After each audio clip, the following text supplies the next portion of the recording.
Welcome to this meeting, this recording rather. The Institute of Economic Affairs has been undertaking a review of the Adam Smith's book, of the Wealth of Nations. In the previous sessions, we've undertaken two books. The first was on the book one of the Adam Smith books was of the causes of improvement in the productive powers of labor, which had chapters 1 through to 11, to 12 rather. And then the second book that we covered in this series was of the nature, accumulation, and employment of stock, which had five chapters. So today we'll be covering the third book, Adam Smith's third book of the Wealth of Nations. And the title for this particular book is Of the Different Progress of Opulence in Different Nations. And to help us understand what the contents and what Adam Smith was writing to us about, I have four of my colleagues who will actually look, each of them will go through each of the chapters. There are four chapters. So we'll have the first chapter being which my colleague Fiona will take us through, and the title of that chapter is Of the Natural Progress of Opulence, and we'll seek to hear from Fiona what the contents of that chapter are. That will be followed by my colleague Emmanuel, who will look at chapter 2 of that particular book, and the title of this is Of the Discouragement of Agriculture in the Ancient State of Europe. That will be followed by the third chapter, again will be covered by colleague Winnie, and that's on the rise and progress of cities and towns. Then we'll conclude with the fourth chapter by my colleague Moses, who will take us through the chapter titled How the Commerce of the Towns Contributed to the Improvement of the Country. So to kick us, to get this going, I want to invite my colleague Fiona rather, and to pose the question as she's coming on, to help us understand what arguments, Fiona, do you think Adam Smith is making in that particular chapter? Kindly take us through. Welcome. I will go straight into the arguments that Smith makes in book 3, chapter 1. Which is of the natural progress of opulence. Now, in this specific chapter, we can see that Adam Smith is advancing a particular proposition that I feel remains deeply relevant even to the economic structures of a lot of countries today. And that is that when you look at towns, cities, and then the countryside, which is the rural areas, they do not prosper at one another's expense. Rather, they are bound by some sort of system of exchange. So when you look at the countryside, think about they're the ones that actually supply the raw materials. So it could be grain, it could be specific minerals, it could be livestock, vegetables, etc. Right? And then now the towns or the cities then take this produce and then they process it or they use it to be manufactured goods. So each of the different parties actually end up benefiting from one another as opposed to one being left off worse off than the other. So maybe I can give two examples. One is when we look at even Kenya today, and we look at agriculture and the role that it plays in our economy in terms of employment, in terms of contributing to GDP. The other day, we had the economic survey of 2026 out, and it shows that agriculture actually contributes 23.2% to the national GDP directly. And then when it comes to employment, it does a huge chunk of the people who live in the rural areas, sorry, in the rural areas actually are employed in agriculture. So in a sense, you can see that the countryside does remain indispensable to the functioning of even the urban economic life, because the food that is grown even in the rural areas is actually consumed in the urban areas. And just to again explain this relationship between the countryside and the urban area, I'm sure like a lot of us are aware of the recent disruptions even in global fertilizer, where now you see indeed like in the Kenyan market, our farmers are, for them to be able to produce whether they come from Trans Nzoia or Nakuru, the different counties anyway, whether it's wheat, whether it's maize, they do depend on imported inputs. But now that fertilizer, that a big chunk of it we actually import, there has been supply chain disruptions. And so, of course, this then raises the input cost to our farmers. So we can see that when one part of the chain is disrupted, then another is affected. Even case in point, when again we think about it globally, you remember in 2021 when we had the Suez Canal, there was an Ever Given ship, right, that blocked the Suez Canal, and that is an area where I think about 12 or so percent of global trade was temporarily really affected then. So you found that factories that were relying on inputs, there were delays. You have retailers in Asia that were facing specific shipping bottlenecks. And so these two, the town and the city and the rural areas, you can see that they actually depend on one another. So one brings the raw materials and then the other is able to process it. So again, then Smith goes ahead and he makes an argument on that the land close to towns become more valuable because of lower transport costs. Again, you can see this even in the Kenyan element. So I'll give an example of a fruit that I really like. That's avocado. And so it's grown in Siaya County. Kwanza, first of all, they have the really nice ones, the oily ones. So you have it in Siaya County and you have it in Murang'a, that's really next to Nairobi. So Murang'a is next, so the transport cost will be much lower, but yet that same avocado is sold at the same price in Nairobi County, which is an urban county, as opposed to Siaya and Murang'a. So there is actually an advantage, or there's an incentive for me to have, if I was to choose, for me to have land next to the urban area than far away from it, because then it's cheaper for me. I'm able to access the markets faster. You know, there's reduction in terms of spoilage. Can you imagine transporting avocados all the way from Siaya in comparison to transporting it from Murang'a. So I could get here with, you know, a big chunk of my produce having spoiled as compared to the farmer who's bringing it from Murang'a.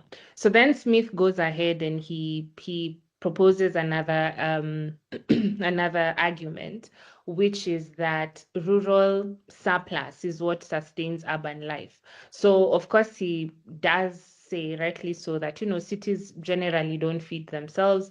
They depend on agricultural output from surrounding regions and now increasingly distant markets. So again, to bring it a bit home, you can see that a substantial share of food consumed in urban Kenya is not produced within that immediate area. So even if you look at Nairobi, very, very, very few areas. And if it's there, it's just a very small land in which they produce food.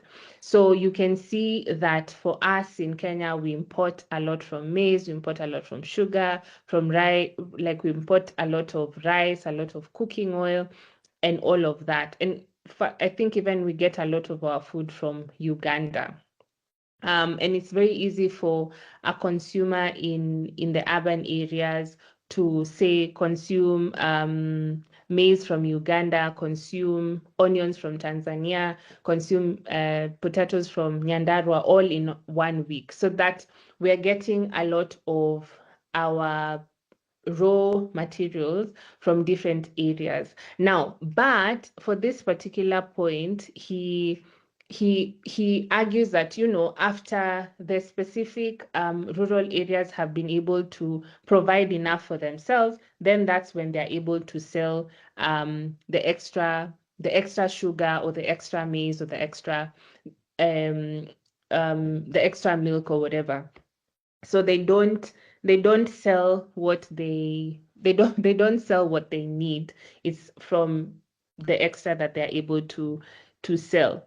So then that means that, you know, towns are able to prosper from this surplus. So if there was no surplus, then the towns and the cities would not be able to prosper. So then in his so to conclude that point, you see that he's trying to say that opulence actually comes because of surpluses.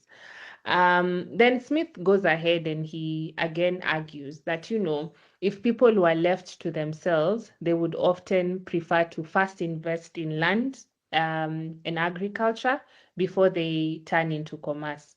So his argument is that when you look at land, it feels safer, it's more tangible, and then it's also less dependent on uncertain distant markets. So in many respects, this remains visible in Kenya.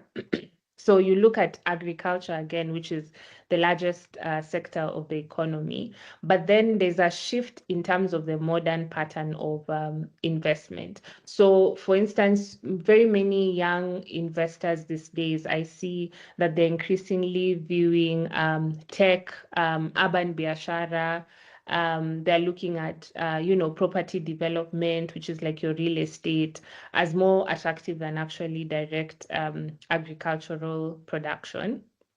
So, but yet his instinct when it comes to land as security, it still persists because even still, you can see that across Kenya, land remains also one of the most, how can I say it, most preferred stores of wealth. So you now, very many people, because the areas that before people would want to buy land have become very expensive. So people are now moving into Kajiado County, inland completely, Machakos County, where we can still witness sustained land demand. And it's not only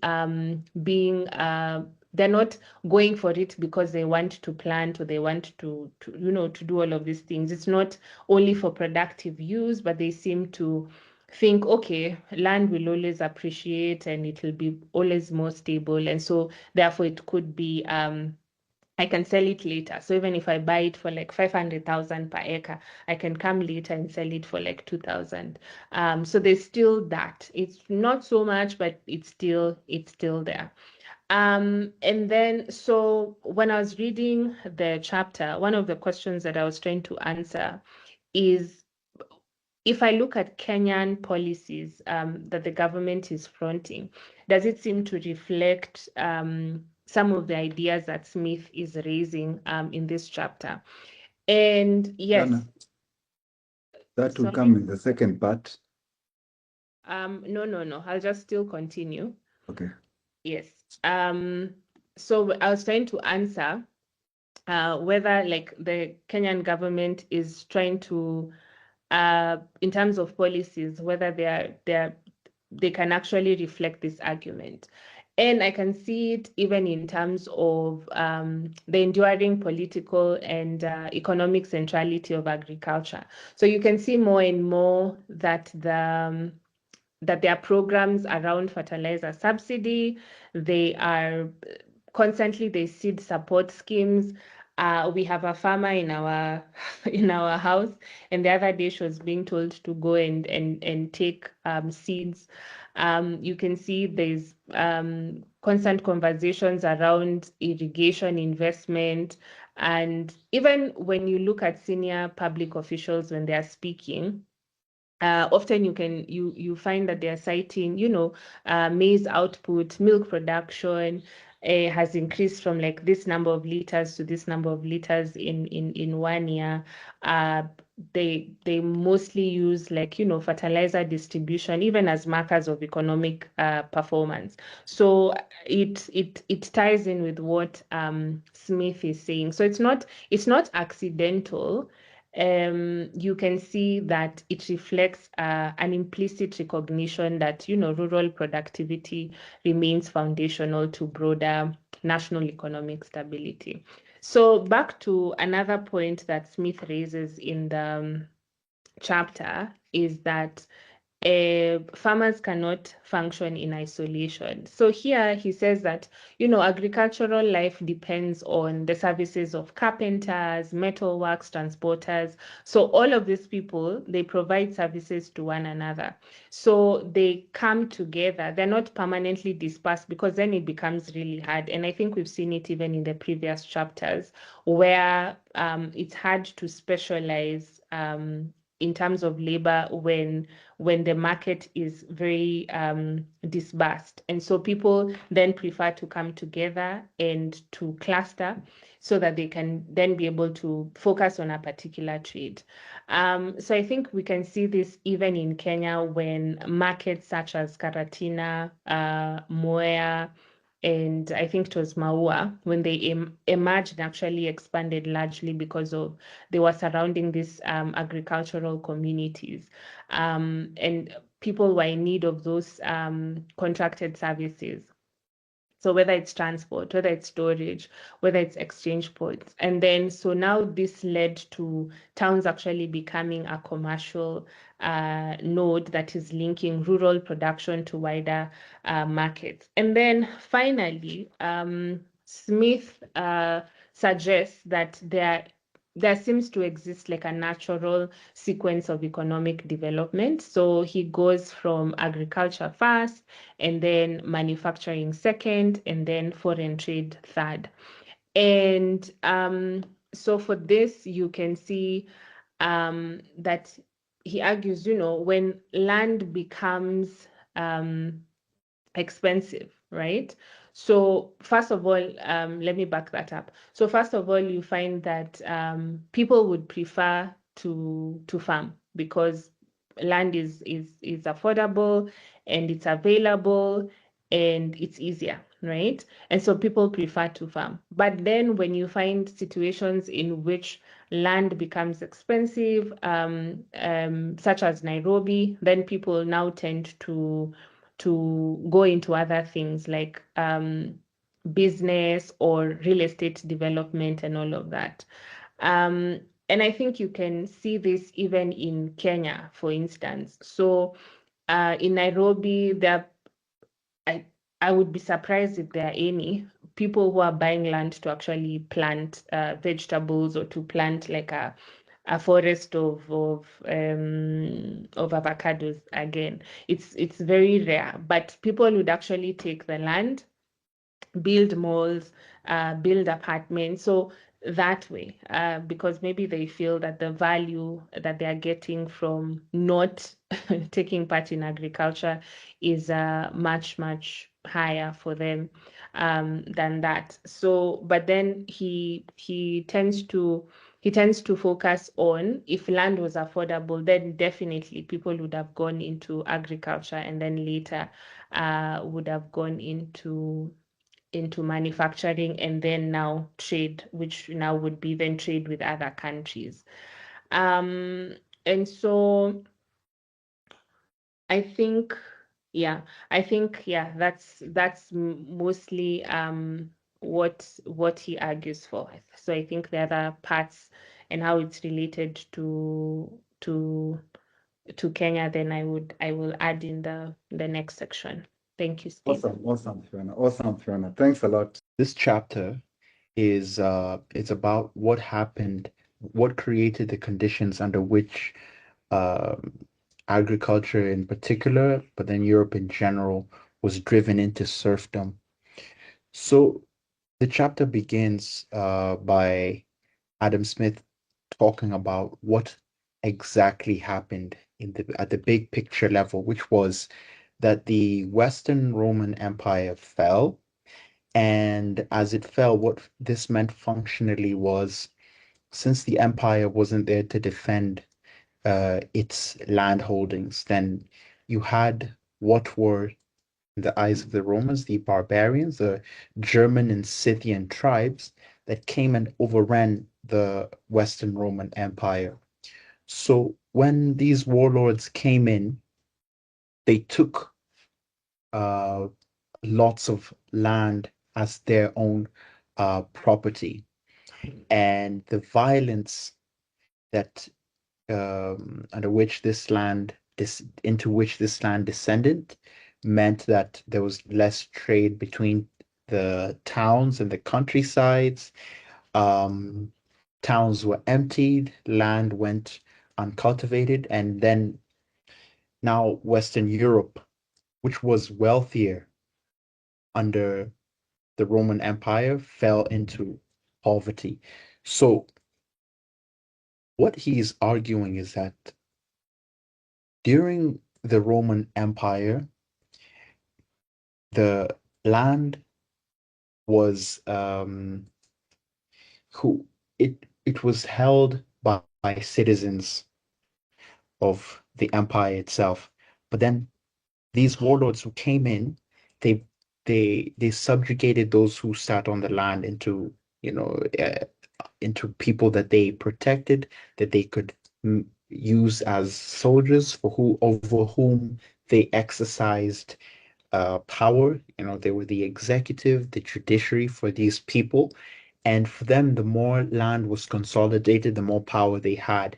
And so they we we first observe, and what Adam Smith then shows us is that when it came to succession of ownership, it was preferred that the land remain contiguous, right? And he uses the word engrossed, that it remain together, because this was the measure by which um, these petty princes sort of measured their success. So power was just derived from the extent of landholding. And although he didn't mention it explicitly, my interpretation was that this is because of the population sitting on the land, in addition to the size of the land. It's really about how many people do you have on it, because these are people who you could levy taxes on, and you could raise into war bands to go into war against other chieftains. Because, you know, if you really think about it, uh, it the uh, especially given the argument that follows, which is that um, Adam Smith is trying to explain why these pieces of land went undeveloped. If power came from how much food you produced and how much you could trade it, then the ownership of land wouldn't be the issue. You would just tax the people who are developing the land. But then he's trying to understand why this land, these chieftains would hold such large parcels of land, but then not develop them. And as I gather, the reason that this land went undeveloped is they weren't interested in that. Why weren't the landlords and the serfs who lived under them uninterested in developing the land? Well, economists who could talk about incentives, which is what he mentioned. He says the serf himself doesn't have an incentive to do any real hard work on the land and develop it, because the landlord could take any value at any time. right, on the one hand. On the other hand, the landlord himself doesn't want to develop the land because they they are more focused on just having large pieces of land. And I think that it's because of the number of people, in addition to how much land you have. Because if we're talking about a period where there's no real advantage that a piece of land offers you against another warlord, unless you as warlords have come together in some form of a parliament, and the weight of your weight upon the collective decision is determined by the size of land.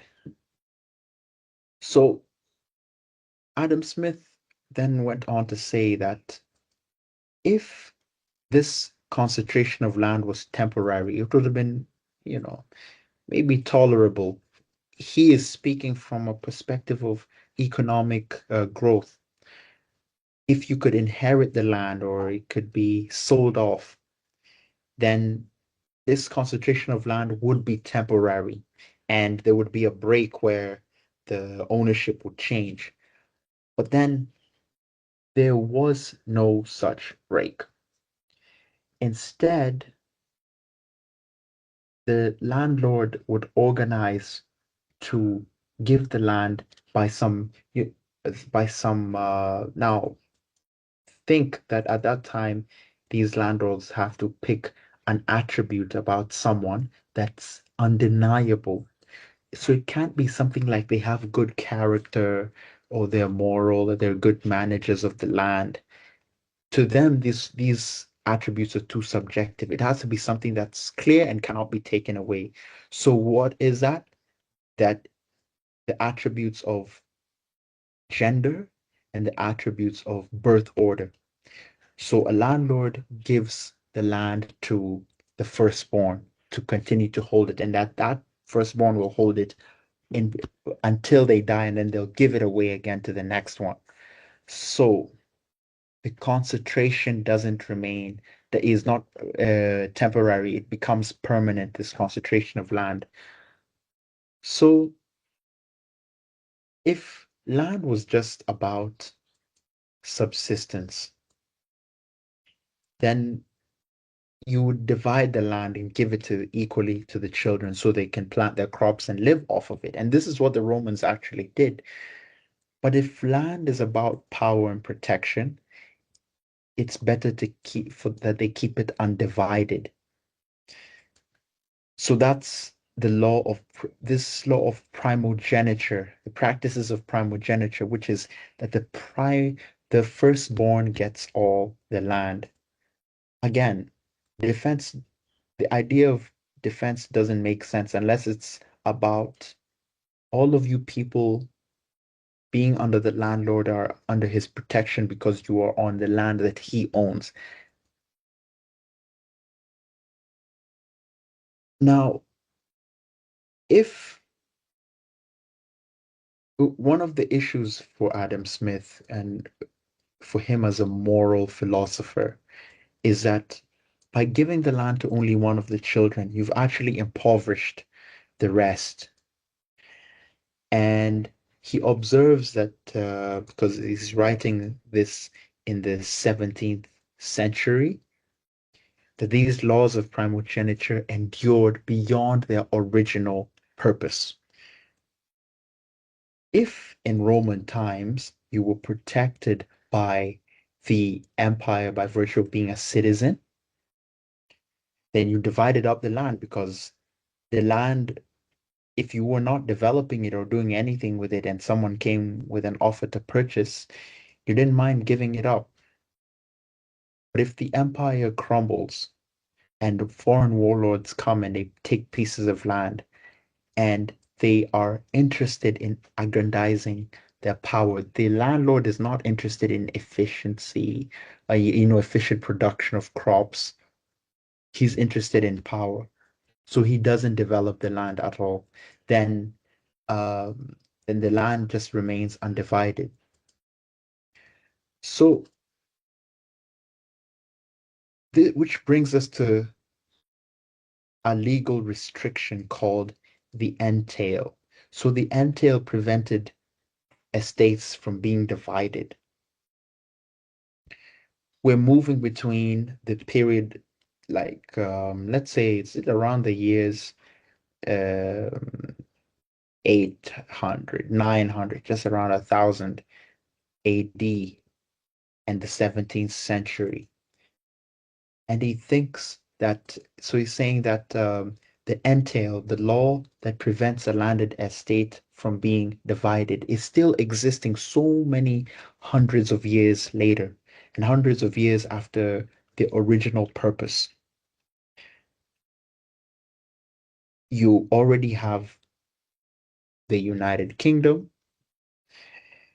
It's providing the rule of law over there's a government providing the rule of law.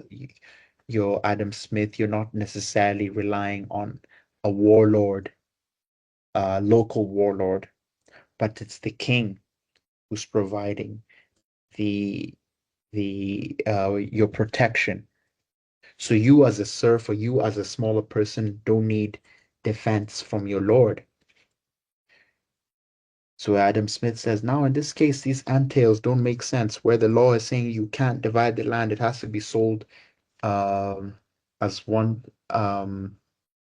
or it can't be divided, it can't be sold, it can't be given away, but has to remain in a line of heirs. Then this law now is creating the conditions under which poverty continues, because now those who live on the land, they their protection doesn't necessarily come from the landlord, but yet they can't even own this piece of land.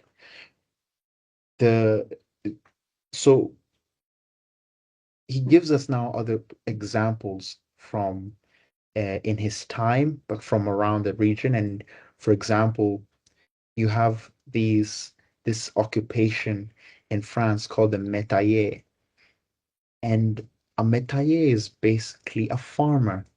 This farmer is given rights by the landlord to farm, but yet there's still not a huge improvement in productivity.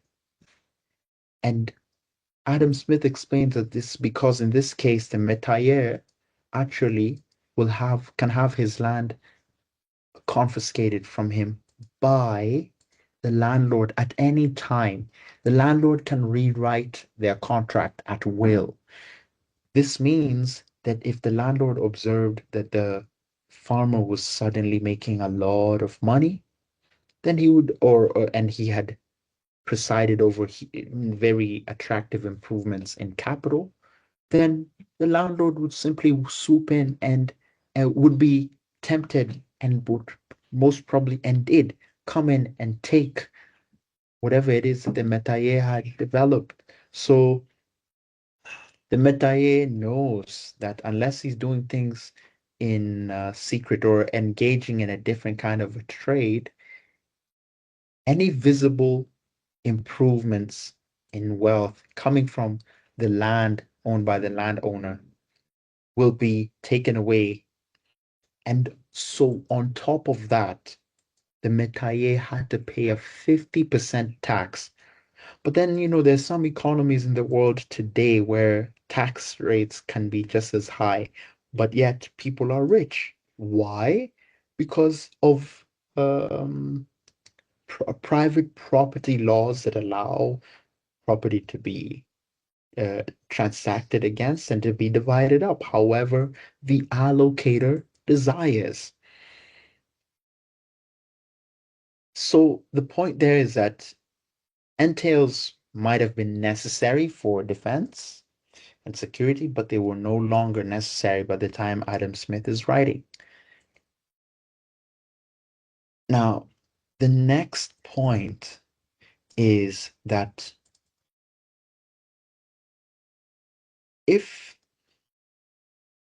let's think about this carefully.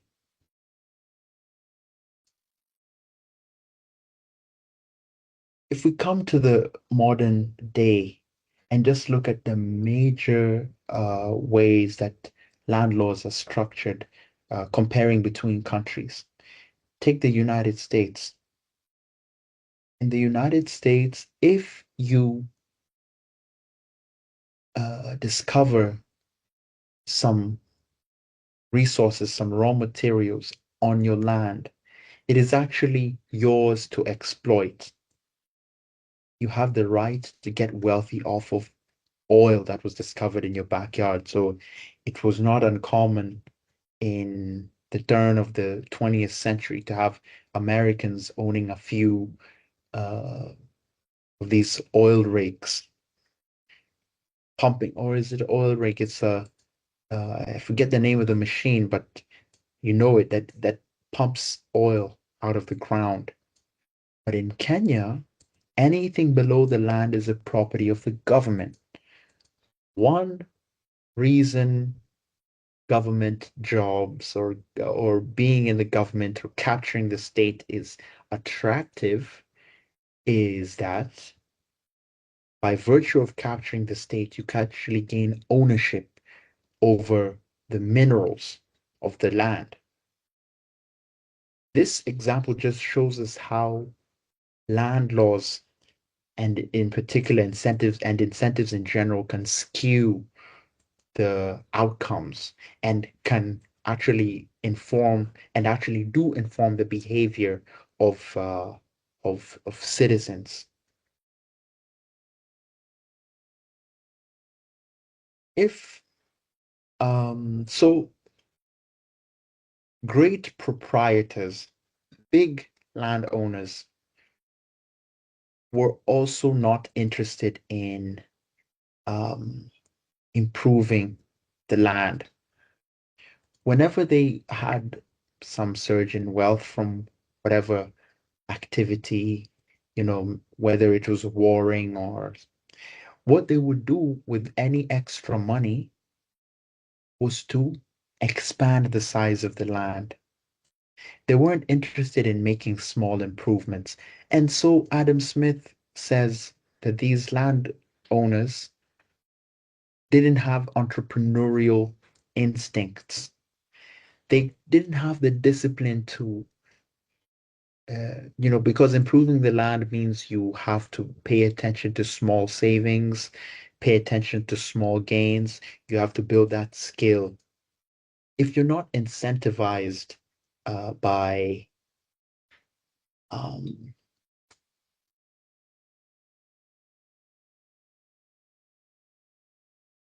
opportunities to trade, for example, then you're not as interested in improving the land. There's something else that he observed, which was that landlords would spend a lot of money making pretty houses, buying pretty furniture, buying pretty clothes. And many times they went bankrupt doing this. They pursued status, not productivity leading to wealth. Um, Personally, I could not really understand why these landlords wouldn't want to. Um, I mean, I could see that if the people under them are almost like their property, they almost have. They're barely legal entities unto themselves. They can't transact with the serfs. The serfs just, we can see why they make just enough to feed themselves.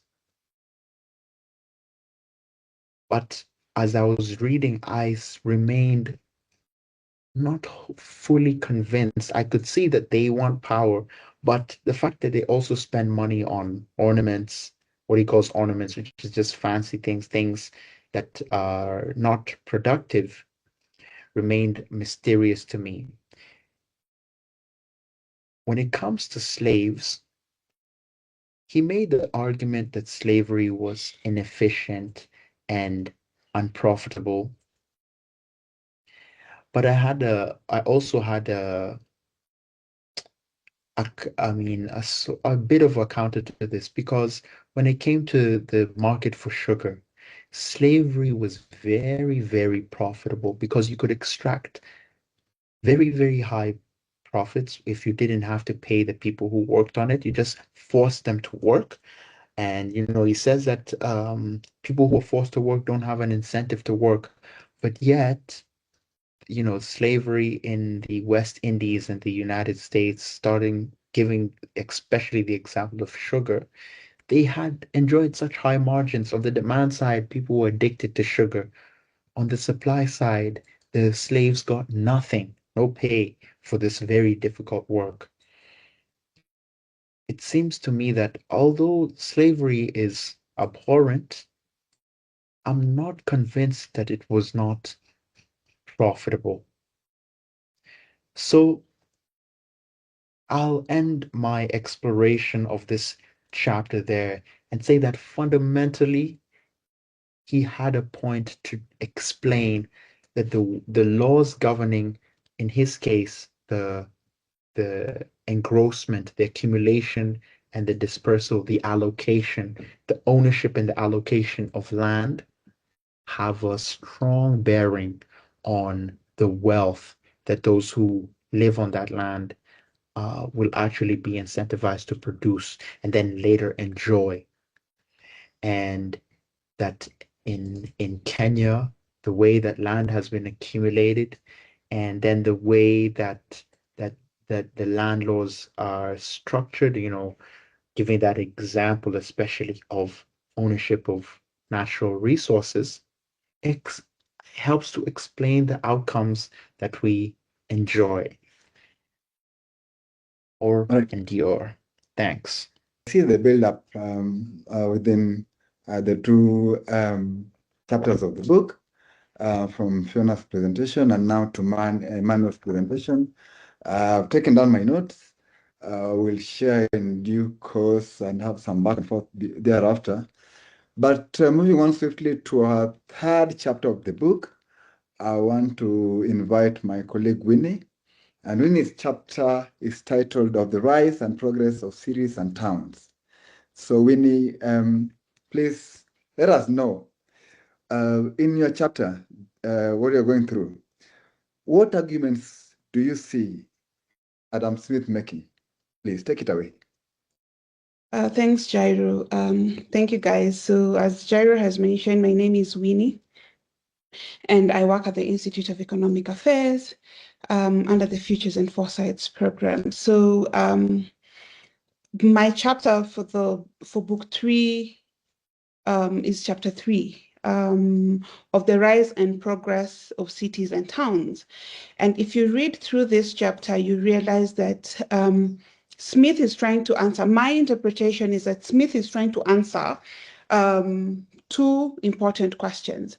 And the first question that Smith is trying to answer is how Europe moved from the collapse, from a collapse and now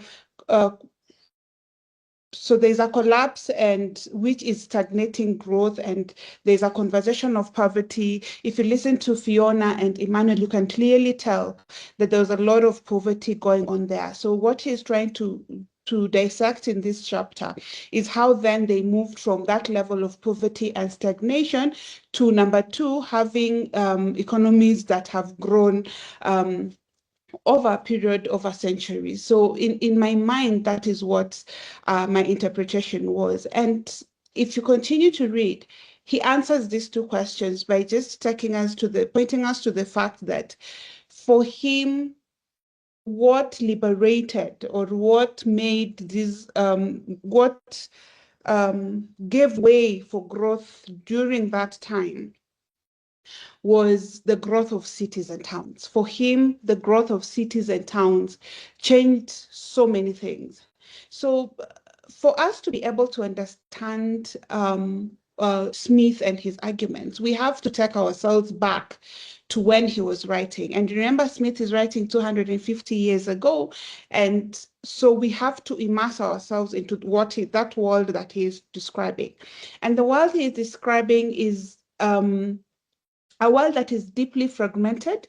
So there is a fall of the Roman Empire, and with the fall of the Roman Empire, Europe becomes deeply fragmented. And so with that fragmentation comes uh, political powers breaking apart, trade networks collapsed, and most people retreated to a rural life, which seemed to be more quiet. And with that retreat to a rural life, societies became what he calls feudal. And to just explain to us, when you're speaking of a feudal society, you're speaking of a society where power and wealth are really, really based entirely on land ownership. And the society is organized through relationships of dependence, and there's a lot of loyalty rather than markets, rather than relationships through markets and free exchange. So people are really, really restricted largely under a feudal society. And so again, if you look at feudal societies, you notice that when you're speaking wealth in that society, you're speaking wealth relating to land ownership. And when you're speaking land ownership, the first thing that you'll notice that Smith is speaking about is powerful landlords who controlled huge estates. And these estates were largely worked by those who seemed poor, and he refers to them as peasants. We still do. So if you go back to what Fiona was explaining and a bit of what Emmanuel has explained, there's a bit of that feudalism that Adam Smith speaks about. Adam Smith speaks about. So so if again you look at the society that Smith was observing, you notice that most people only lived to survive. So you're not thinking about anything else. You're just thinking about how you're going to survive for that moment. So you notice that farmers now produce just enough food to feed themselves and pay whatever obligations to their landlords. And they did not think beyond that. And so because of that, which in my view is considered a limitation to growth, there was almost no economic dynamism. So one, there was no innovation. So if at all there was, it was very slow. And then the trade ties or the trading that was happening was very weak.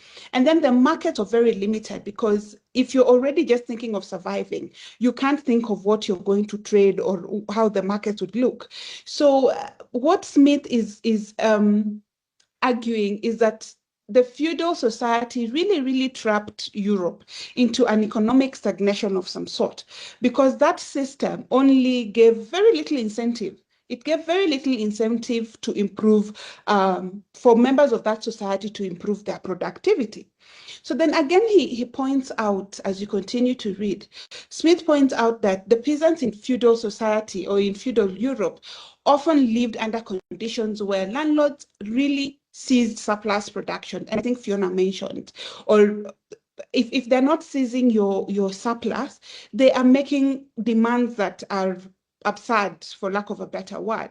So the system in that feudal society, what it did was it punished productivity instead of rewarding it.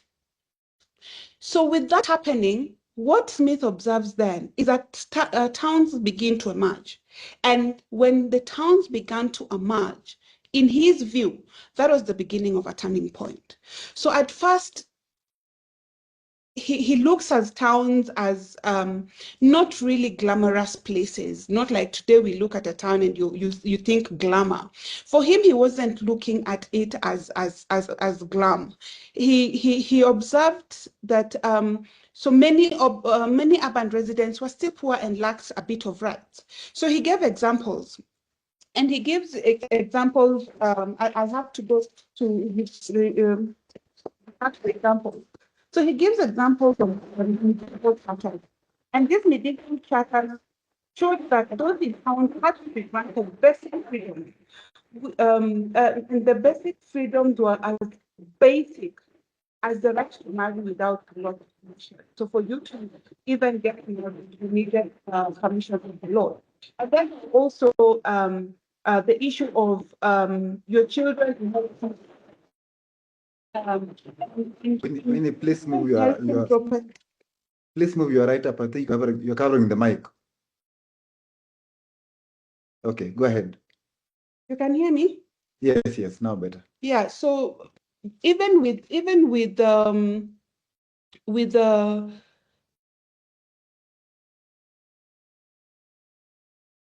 being granted those basic rights went as far as people having to ask for rights to even get married, inherit property. And in that property inheritance conversation, there is a question of leaving behind a will. Because if you're going to leave, if people are going to inherit your property, that can only be done if you're leaving behind a will to explain how that inheritance process should take place. So let's think about what that means. So what this essentially means is if those rights had to be officially granted, it just shows you how limited people's freedoms were before. So if you were to go back and live in 250 years back, that is how limited your freedoms would be. But now the town people, in as much as the people started moving to town, they were not immediately wealthy capitalists or anything. They had to begin from a position of dependence too. But with that, with having that position of dependence, it wasn't a permanent position because with time, things started changing. The changes started happening. And why did this change start happening? The change started happening because kings started supporting the towns. And the kings who are supporting the towns were not supporting the towns really because, not necessarily because they cared about economic development, but to them, they were looking at the political usefulness of these towns. So if you look at the feudal lords and how powerful they were, okay, they were really rivals to the monarchs and the kings. So the kings really needed allies. And which other way to get these allies other than supporting those who are moving into these towns? So and moving into towns allow people to be in a position to now provide taxes, soldiers, commercial revenues. So beyond the economic benefits that came with it, the monarch started granting these towns privileges and protections. Okay, so and just to give us an example, Smith refers to, he gives us an example of in England, where King John granted freedoms to the towns. So in France, you notice that Louis the Fat established two councils and urban militias to weaken the feudal nobles. So in Germany, another example he gives is that in Germany, so many emerging many towns emerged and they were very independent, and they eventually formed what he's calling the Hanseatic League. I hope I got that pronunciation right. And the Hanseatic League was one of the most powerful commercial alliances that existed in the medieval Europe. So according to Smith, he believed that those privileges really changed the economic environment completely. Because one, towns were allowed to govern themselves. They were allowed to collect taxes in a more predictable way. And then the trade environment was also regulated, but it wasn't regulated by external people. It was regulated more internally. And then came the building of the walls. So the Rome wall was then built. And why was the Rome built? The Rome wall was built for protection. So instead of living entirely at the mercy of the landlords, what happened is that merchants and craftsmen at that time could now have some level of security. And we don't need to even go into why that security was important, because it is one of those arguments that, again, Smith makes, because once people believe they can keep their profits from the profits they make from their labor, they begin to think differently. Because now with that security, you're not worried about anybody coming in to take away from your surplus or to take away from whatever profit you're making. You feel more safe. So the moment you're feeling more safe, what happens is you start working harder. And in working harder, you start saving. And when you start saving, you start investing. When you start investing, you take risks, and finally, you become very, very innovative. So those are some of the things that the emergence of cities and towns granted and allowed to happen. Then just to give us how important that security component was, Smith gives an example of peasants who would be fleeing into the towns. So the moment they accumulated a small amount of wealth, they moved from the rural into these cities and towns. And they did that because for them at that point, towns were safer places for their wealth. You're not going to convince them otherwise. So, because in many places, if a peasant escaped to a town and remained there for a certain period, what then happened is if you stay there for a period of a year or so, you become what they are calling legally free. So that freedom for them is something they were really, really looking forward to because of the benefits that were coming with them. So in a nutshell, what then happened in people who were very ambitious and productive then found refuge in the cities. So wealth, labor, skills slowly became concentrated where? They slowly became concentrated in towns and cities, because that's where now everybody was moving to for safety. What does that movement then mean? It means that there is more trade.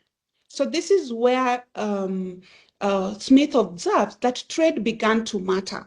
So unlike in the isolated rural estates, the emergence of towns and cities allowed for people to connect through their markets. So with that, goods could now be bought and sold beyond immediate local consumption. Because remember, initially, people were just thinking of surviving. But now, because of the safety and everything that was coming with the towns and cities, those who were there were actually now thinking beyond survival. They were thinking ahead in terms of what other benefit beyond survival can they get. So he speaks of craftsmen who now would specialize in producing shoes, tools, cloth, or furniture. So merchants moved goods between regions, okay? And because of the movement of goods between regions, the economic life of those people became less about survival and more of exchange, like I have explained before. So he introduces a new concept, and that is specialization. And in introducing the concept of specialization, he emphasizes on why it is important. And Smith explains that when people focus on a specific task, it simply means that productivity will rise. For example, he gives example of a cloth maker. So when a cloth maker becomes better at producing a particular cloth than someone trying to do anything alone, okay? So that the market for that cloth allows for that specialization, not because nobody else can produce it, but because there's a specific person who can produce that.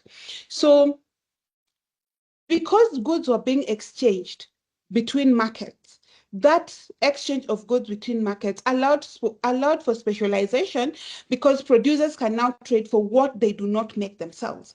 So for example, if Winnie is producing a dress and Fiona is producing shoes, Fiona and I can trade so that she is getting the dress from me and I am getting shoes from her. So when this happened, when all these concepts merged together, what happened is the commerce across Europe was revived. So Smith gives examples, and the examples he gives is the example of Italian cities. And the Italian cities he gives examples of Venice, Genoa, and Pisa. I hope I'm pronouncing those names right. If not, forgive me. So if you look at these cities, they became wealthy through trade. And this trade was largely during Crusades. And the Crusades is when people would move, like you'd have a road trip, what we call road trips nowadays, into another town. Yeah. So with those Crusades, what happened is even armies, supplied provisions were provided, were transported, and this transport happened between Europe all the way to the Mediterranean markets. So that movement again connected Europe to the Mediterranean markets. So in as much as he observed that Europe remained poor and agricultural, they were more into agribusiness, their trading cities accumulated enormous wealth because of what they were transporting to those other cities. So if you look at this point, in my view, I think Smith made a very, very important point that as those cities were growing, the trade allowed for them to grow wealthy, even though they were surrounded by countrysides that were poor, because you have people who are coming in with more goods that you can trade. And next, it was allowing them to connect with larger markets that they could not have been able to connect to if they did not if they were limited to local demand alone. Yeah.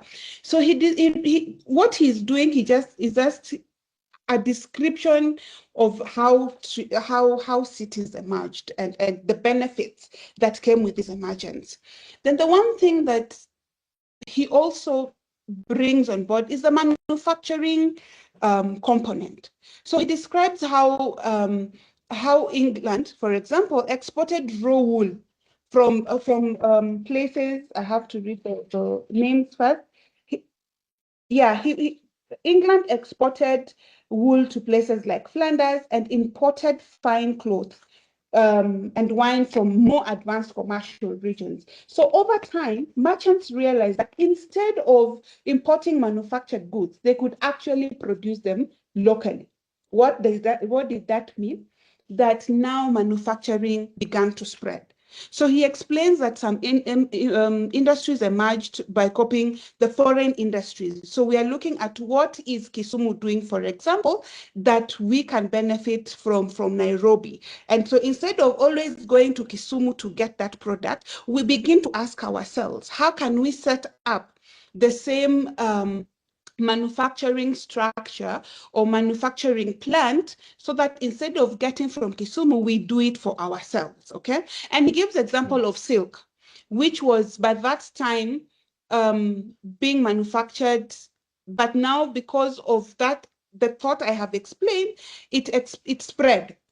So instead of it just being limited to Lucca, he now explains how it spread from Lucca to Venice. And this was not without a political conflict, of course. People always look at their interests. So those from Venice are wondering, okay, so why is Lucca doing this to us? But Lucca is also looking at it from a point of, if we do this, we will be able to sustain ourselves without relying on somebody, so that if Venice is not there tomorrow, we are still able to have the same good.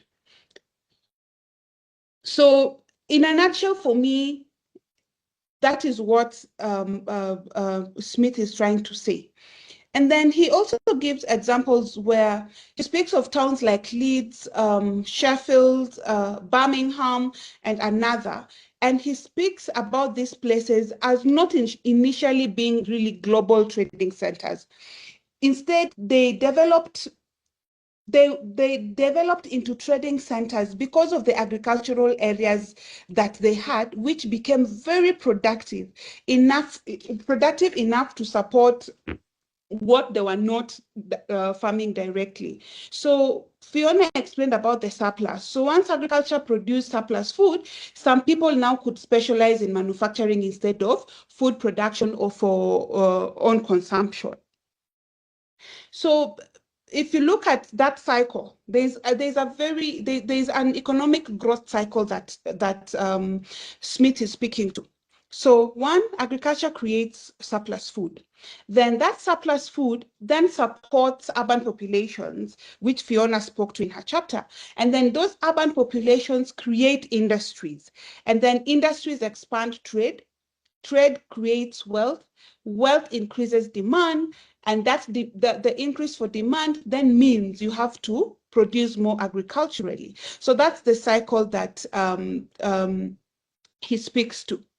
So as cities became wealthier, it is observing is farmers now had more incentive to produce more food. So they produced more food and raw materials for the urban markets, which were now found in the cities and the markets. So instead of farmers producing purely for subsistence, agriculture became more commercialized. So we are producing, so even if I have a surplus, I am going to the market with my surplus. And now, because that is now a reality and it is happening and it is being adapted, this forces the landlords to begin changing their behavior.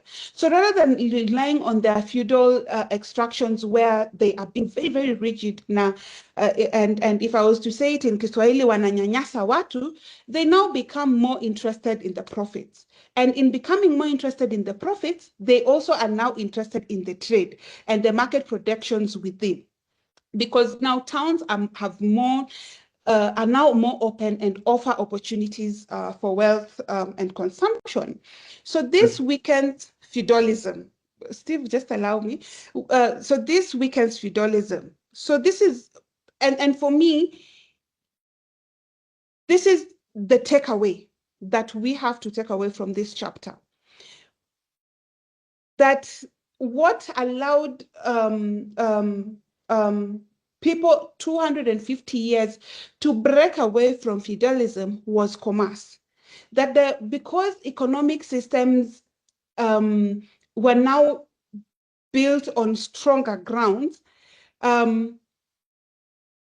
you can clearly tell that when an economic system is failing, it is not failing or collapsing because people decide they are unfair. No, it changes because new forms of economic activity create incentives, and the incentives created are actually new, and there is new power structure. So for me in this chapter, towns created that alternative source of wealth, and people no longer dependent entirely on land ownership. There was now different things that people could immerse themselves beyond land ownership that they were comfortable doing. So as I conclude, it is very evident that he is just speaking to how the rise of cities and towns transformed Europe from a stagnating feudal society into a growing commercial economy. So his argument is that towns revived trade. And as we will be going into the next session, you will agree with me that it is a reality even today. And in towns reviving trade, there was also an opportunity for encouraged specialization. And with that encouraged specialization, people are allowed to create new forms of wealth beyond land ownership. And the greatest thing is that emergence of towns and cities now widened people's minds from land ownership into what other thing can we do to generate wealth that will make our nation greater. So in a nutshell, I think, Steve, that's it for me. Thank you. Wow. Thanks, Winnie. Thanks a lot for that. I see how the connection is there between the first chapter of the book, the second, and now the third. As we segue now into the fourth and last chapter of book 3 by Adam Smith, Wealth of Nations, let me invite my colleague Moses, who will take us through his chapter, the one he's going through. And the title is How the Commerce of the Towns Contributed to the Improvement of the Country. I think he'll sum it up with everything that has been said. Moses, please let us know, what arguments is Adam Smith making in this chapter? Thanks, Steve. I hope you can hear me. Loud and clear, go ahead. Thank you. So as we have already seen from all the way since Fiona started to Winnie, what Adam Smith is trying to do in book 3 is trying to understand what exactly led to people becoming richer or wealthier in this case. And one of the key components that keep coming up is agriculture and commerce. In Adam Smith's time, and allow me to start to kick this off by making a point that Adam Smith barely observed services as a productive thing. He mostly observed production of goods. So production of services was not necessarily prominent in that times. And probably Adam Smith would be surprised of how much services contribute to the wealth of nations today. In this chapter, which speak of how the commerce of town contributed to the improvement of the country, Adam Smith lists 3 things that towns contributed in the improvement of any nation or country. And then he goes ahead and he focuses mostly on the third reason why towns contributed to improvement of countries. And then Adam Smith, if you read the whole book, he gives a lot of example using England, which was wealthier then than his country, Scotland. And England was quite a dominant country then, and therefore most of the examples are England. So we also do a case study on England. And then also in this chapter, Adam Smith make a side note concerning land ownership and which form of ownership he thought was supreme to the other. And then he concludes on what exactly led to development of towns and what was important for commerce to take place.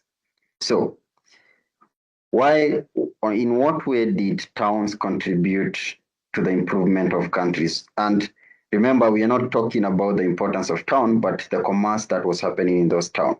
As Winnie described, towns were just places where especially there was basic markets, and this is just platforms and also exchange of goods amongst people. And also it was the place where manufacturing started showing up. So this was the basic definition of towns. Now, commerce in this case meant the exchange of goods. Well, in today's terms, we would say exchange of goods and services for money or for whatever consideration there is. But in those times, Adam Smith just considered the exchange of goods or commodities.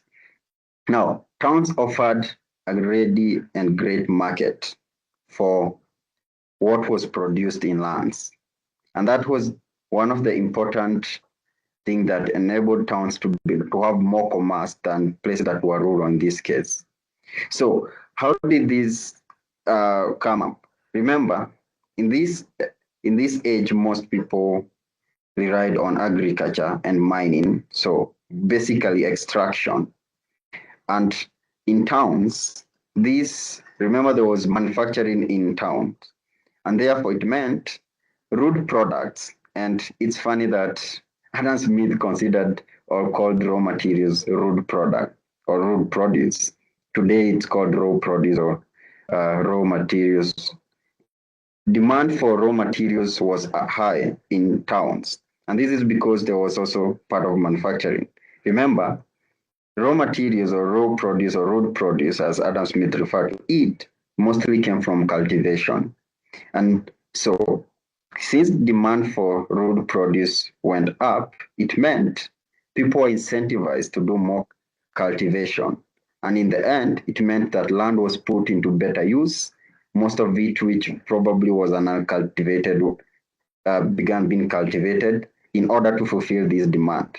Now, this demand not only expanded to a country, it also went outside the country's border. And Adam Smith noted that towns encourage also international trade, what would we call it today? So remember, the manufacture which was happening in these towns required road produce. For this road produce, it was either acquired internally within the nation or outside the country. And Adam Smith notes that the emergence of towns and commerce in town led to the demand of road produce, both from within the country or outside that country. And this was more important, but he notes something important, and I think this is important, especially if you are from Africa or any developing nation, that the market was readily available, firstly, to local production. Because one thing, and this is taught in international trade, and it can be observed in international trade, the cost that comes in transporting goods from across different countries is high, and therefore it makes anything that is imported or bought from whenever, even if it's not tariffed or slapped with custom duties, it would still be a little expensive than the local produce, unless the imports are being produced at a more efficient level. And Adam Smith notes that the local producer earned more because, one, they had the advantage of distance, and therefore the market was more readily available to them than it was to outside the country. And also because they also did not have to incur huge transport costs, and it meant then they could sell their produce at a lower cost than what came from the international market. Now, it's important, and allow me to clarify this, that when a country is producing whatever goods that will be required either for direct consumption or for production of other goods within itself, the markets within its borders are first available to that production, unless somebody or farms outside the country's confine can produce better, more efficiently, therefore more cheaply than them. And in that case, then it's better off, as Adam Smith argued in other chapters of this book, that the country allows the importation of those goods rather than put up custom to prevent that from happening, and therefore forcing its people to produce these goods inefficiently. The second reason why the commerce of town contributed to the improvement of the country, it's because towns created wealth. People could manufacture, people could sell their road produce, and this exchange created wealth. Once this wealth was acquired, remember, the main articles of production here was land. It led to these people, the rich or the wealthy, going and buying the uncultivated land. One, so they increase the value of land. And number two, they put land into use. And what that led to is it developed the country by expanding how much of its resources were being put into use. And number two, by increasing the price of its resources. Now, the third one, and which Adam Smith paid a great amount of time to eat because it dominates this chapter, is that commerce of town led to order, to good governments, to liberty, and to the security of individuals. Now, if you listened to what Emmanuel pointed out, that power in society then lied to those who own lands. Now, how did commerce of town lead to order? How did it bring good governments? How did it encourage liberty? And how did it secure individuals? Now, before commerce, the rich, and the rich here were mostly those who own land. So the land barons had massive lands. And so what it means, they could produce food. And given that they could not exchange their land produce for anything, it meant the excess of what they could not consume themselves, they could only use it to maintain other people. Now, what that meant is that landowners had so much produce that some people in society had to depend on them. Now, remember, this is before commerce, and I'll explain why this was not possible when commerce showed up. Now, if somebody is feeding other people, or people are dependent on them, then it meant the power of control lied to the land barons. So the center of power was around those who had land. So they controlled society. And Adam Smith observed that there was some form of government in those times, but since power was controlled by those who had the power to feed people, then the governments could not control the landowners. The landowners had more power. And this is probably visible in these days. You realize that countries that have very prominent people in agriculture, that these people actually, to some extent, have so much power, which they use to lobby government for certain policy or not in this case. But in this case, the land barons had the say in society. Now, the people who are fed or who are dependent on land barons, some became offered services on the lands, others became part of militia, and Adam Smith notes, and I think this is important to distinguish, that present day military or police are also dependent upon those that pay them. And therefore, the militia that existed then could be compared to the present day police and military forces. But now the problem here was there was no one center. There was no one big land baron. There were multiple. And therefore, we had different people who had different servants with the different militias of their own. And now, what this meant is that if any land baron wanted to safeguard their interest, then they had an army of themselves to use to do that. And therefore, this led to a lot of conflicts and wars.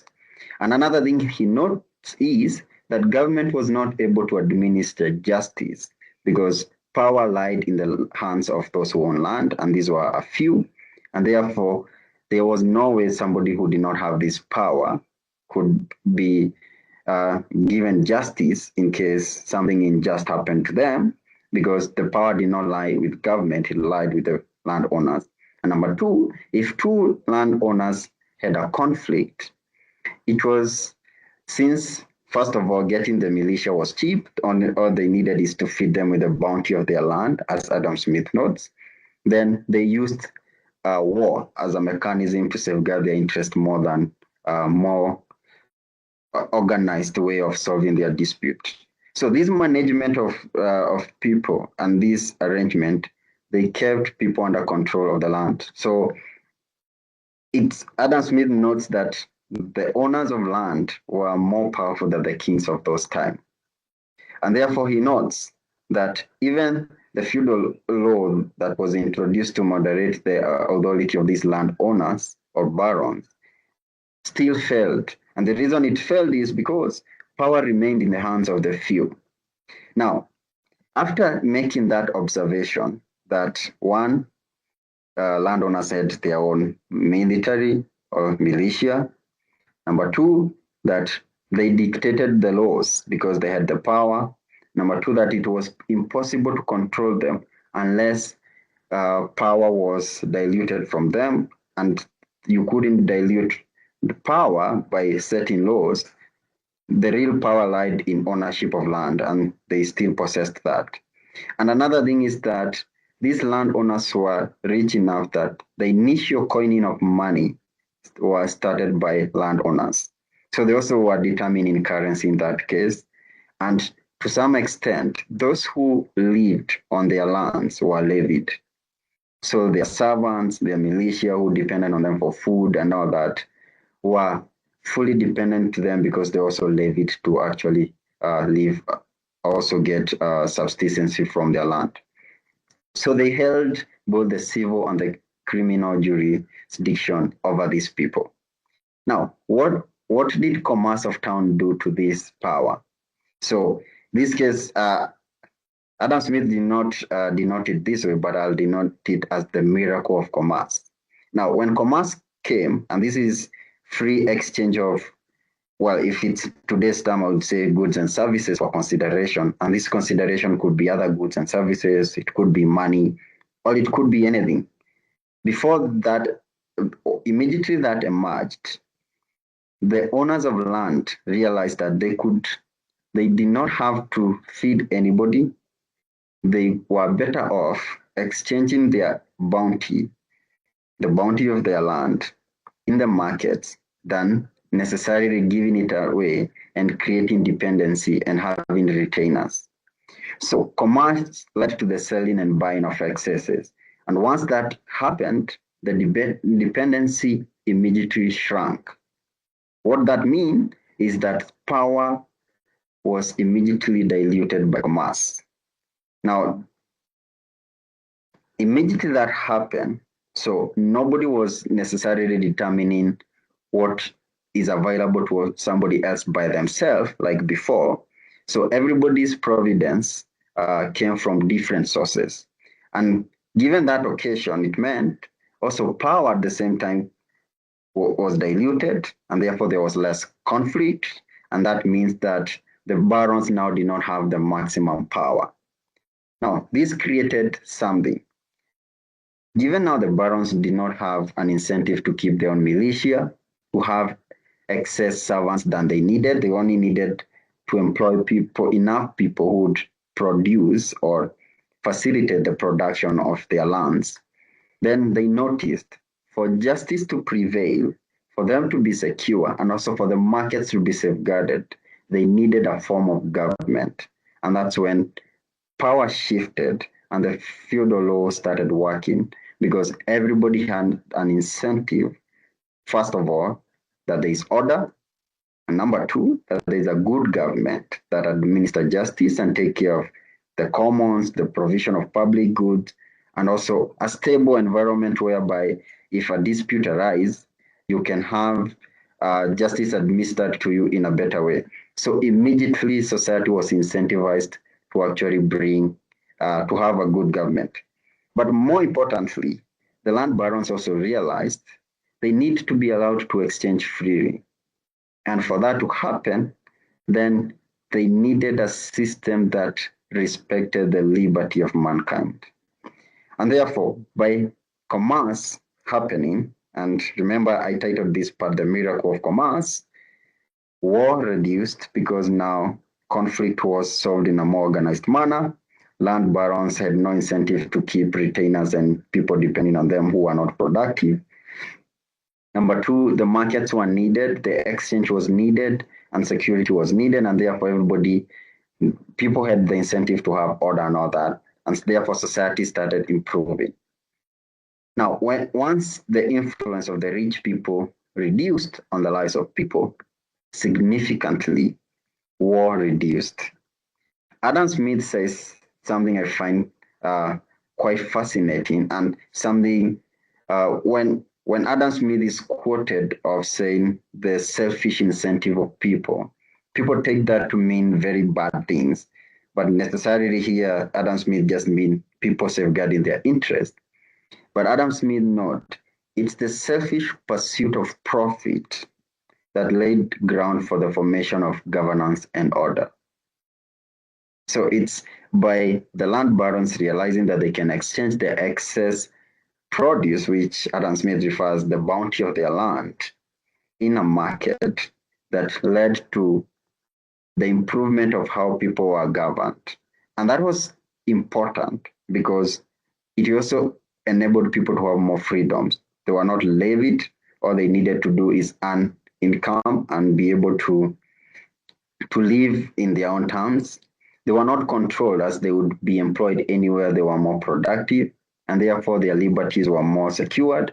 And since also the landowners needed markets to operate efficiently, then they also favored a system where there was liberty and people were secured, and also private property was actually respected. And conquest was not a way of expanding lands. If you wanted to expand your land, you needed to buy it or to purchase it or to exchange it with somebody else.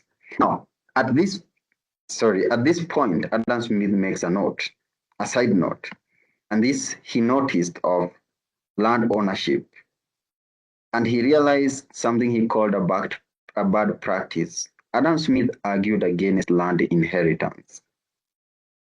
He notes that when land was passed down from one hand to another, and this was especially done in a family, so land being passed down based on blood relations or marriage or whatever practices that existed then it ended up land falling into hands that did not improve the land to the maximum. And so some countries, and in this case, he notes, Wales and Scotland had an inheritance system where land had remained in the hands of a few. So if, for example, somebody came from a family that owned large tracts of land, then land was passed down to them. And in most cases, it was passed down to the firstborn son. In this case, son meaning male. So Adam Smith noticed and says that this kind of land system discouraged two things. It discouraged subdivision of land, it discouraged sale of land, and therefore land did not end up with people who would make it more productive. It ended up with people who were already favored by birthrights or marriage or whatever. And he says this was not the best way, and this was not the best mechanism for land to be passed down. He argues the best way was people to allow land to be subdivided. And he argues this: if somebody could own, let's say, an acre of land and they could put it into best practice, they're likely to buy that portion of land and they're likely to best utilize it.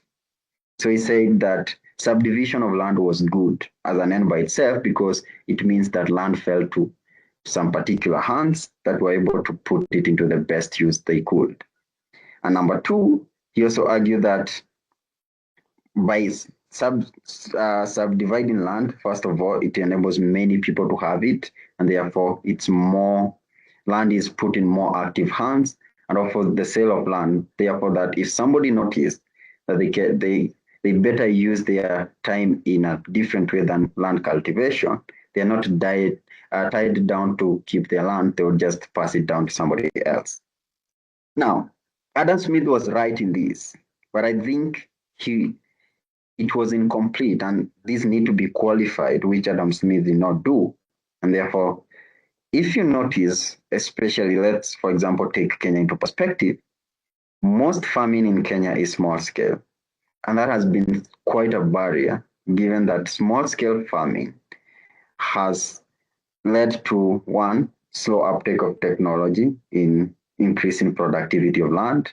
And number two, it has forced most land to remain at subsistence level, and therefore productivity is still conflicted or low in this case. And therefore, I think Adam Smith needed to qualify this. It's not like he was wrong, only that I think this statement needed to be that land was to be subdivided and sold to those who had the capacity to own it, whether in large tracts or smaller portions of it, and those who could utilize it in better ways. Because necessarily, small-scale farming or land ownership does not mean the land is put into the best use it could be put into.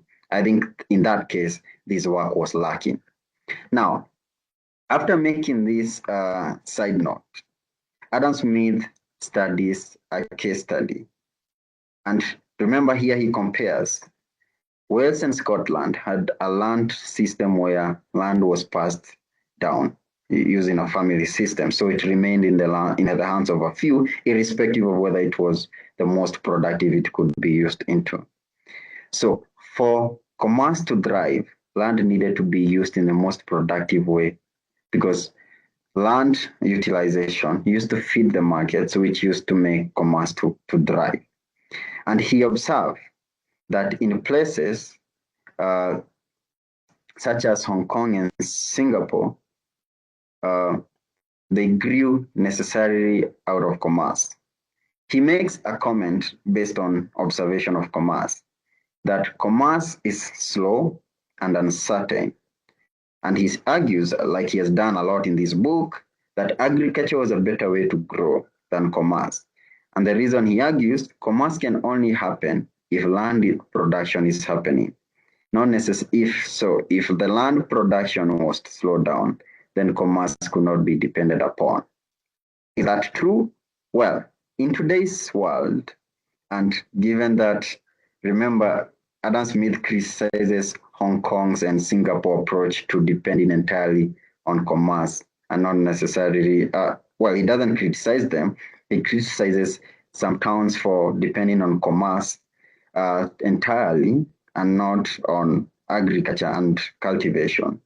But I think Adam Smith today would be surprised on the magnificence of Singapore and Hong Kong, which has most of its growth and wealth is around commerce. Now, as almost near the conclusion, like I said, Adam Smith liked or respected wealthy nations, and England would happen to be one of them. So in the case of this, Adam Smith observed why England had a thriving commerce. And he mentions three characteristics of England that made it a seat of commerce and manufacture.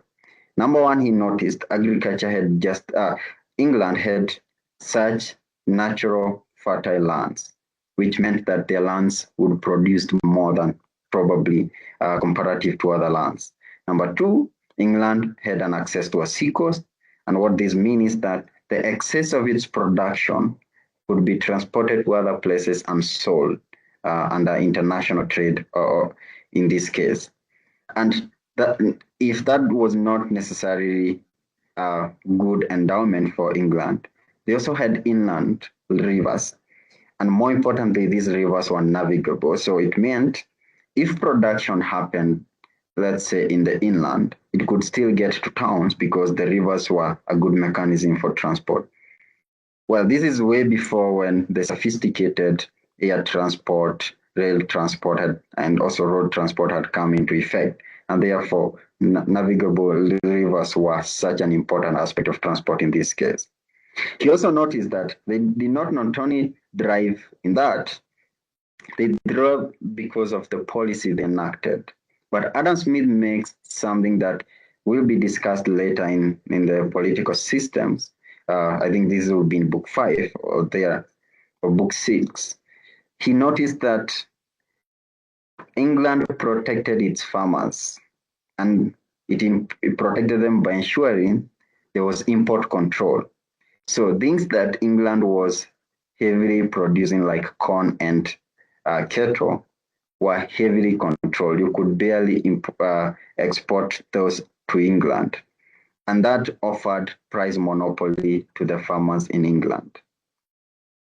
Adam Smith notes that this goodwill of their government created a favorable environment for the farmers in this country and encouraged them to keep their cultivation. But he notes this was more illusionary than it was real. So he says, whereas these laws pretend to have protected the farmers, it was more of an illusion. It did not make England great, but it ensured that the farmers kept their cultivation moving. And I think Adam Smith in later chapters is going to debunk the whole aspect of protectionism. And one of my colleagues will probably bring that up. So England farmers were allowed to be independent, they were allowed to be secure, and they were respected in the England community, and that made England thrive, not only in cultivation, but also in commerce. Now, as I wrap this up, Adam Smith notes that commerce of town, it led to creation of markets for both local production and also for production abroad. It also led to wealthy people buying land which was uncultivated or less utilized, and therefore once it was bought by people who had more resources, they were able to utilize it in a better way, and therefore the wealth of that nation accumulated. But more importantly, he notes that commerce led to order, it leads to demand for a good government, it leads to securing the liberty of individuals, as he has pointed out that commerce diluted the power of the land barons and allowing other people to thrive by just offering their services and also production and reducing the amount of dependency on one person. So in conclusion, Adam Smith notes that for any commerce to thrive, there was a need that there be as little war as possible. Now, if you observe today, as the US and Israel rain terror on Iran, and Iran decide to obstruct trade through closing the Strait of Hormuz, as they do once in a while, as Adam Smith observed then, it's true today that war discourages commerce, and once commerce is discouraged, the wealth of the nation and its growth is curtailed. And once that happens, people tend to be more poorer. And therefore, as I conclude, as Adam Smith notes, that commerce of town is important for the growth of town. And that's why I think previously, as we did in the last book, Adam Smith notes, it's not how big the lands you own are or how much endowed they are. It's the utilization and putting them into use that determine whether a nation was wealthy or not. And that's the end of this. Thank you. Wow. Wow. Thanks a lot. Thanks a lot, Moses. Okay, with that, we come to the first part of our analysis of Adam Smith's book 3, to be precise. And just to bring us back to this stage is that the first part of this analysis is just to let us know what each of my colleagues thought, the arguments that were brought about in each of the chapters that we've gone through, 1 through 4. And I think, to be honest, I think they've done justice to all the 4 chapters, so I won't belabor much on that. But then we have a second part, and now we go into the practicality of this particular arguments that Adam Smith was placing. And I want to begin with my colleague Fiona, and I will go in the same order again. So Fiona, please, as you come on, I want you to try and look at the chapter you looked at and see and let us know. Do you think that these arguments made by Adam Smith in the chapter you're analyzing are relevant in the contemporary world, in the current context? So please let us know what your thoughts are. Go ahead. Okay. All right. Thanks, Steve. Yes, they are. And then, of course, there are certain elements in which they don't agree. So because we were 3 discussants, I think I'll give 3 points, one for Winnie, one for Moses, and another one for Emmanuel. So the first one is, what stands out for me, and this is Winnie's, is the fact that, you look at Kenya, even as a country, and Adam Smith, one of the things that he argued, and that was his first point, was that, towns generally draw mainly from the surrounding countryside. But then you look at what Kenya consumes through the international supply chains. So think petroleum, think machinery, pharmaceuticals, vehicles, even electronics. And at the same time, you look at our exports, which mostly leave this country either raw or they're lightly processed, yeah? So like maybe our flowers or our horticulture or coffee. So in many ways, we find that we actually export raw value and import finished value. So that complicates Smith's picture to some extent, because for him, it was mostly like the nearby countryside is what is feeding the town, and then the town simply sends back manufactured goods. So unless in the entire global landscape, for us, we are the countryside, and then these other nations that we do trade with are what maybe would be considered towns, because we don't see a lot of that give to the towns and then give back to the countryside. And then I'll go into Moses, because he gave an example which I was preparing to give, and that is on Singapore. Because again, you see the sequence that Smith gives us is agriculture, then manufacturing, then foreign commerce third. And of course, it's a very powerful framework, but we can see that the modern world does not always move like that. And so Moses already gave us the example of Singapore, which they didn't become wealthy because of agricultural surplus, but you can see mostly just because of all of these services. And the third point, which then would be to Emmanuel, for Emmanuel, is that I can see a lot of the role that institutions play and how important that is. So, Smith was arguing that if we leave people to make their own decision, they'll then move from land and then manufacturing and then trade.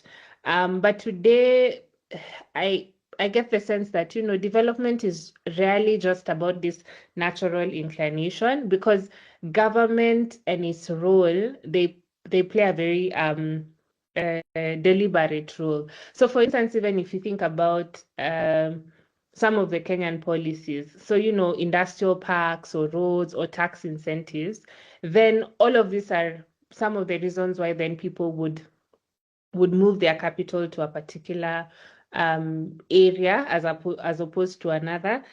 And I don't know if Winnie had touched on it a bit when she was talking about kings and how the kings would support certain towns and all of that. But you can see that play between institutions, the role that the institutions, and by institutions would be government institutions, and how they play, and how all of these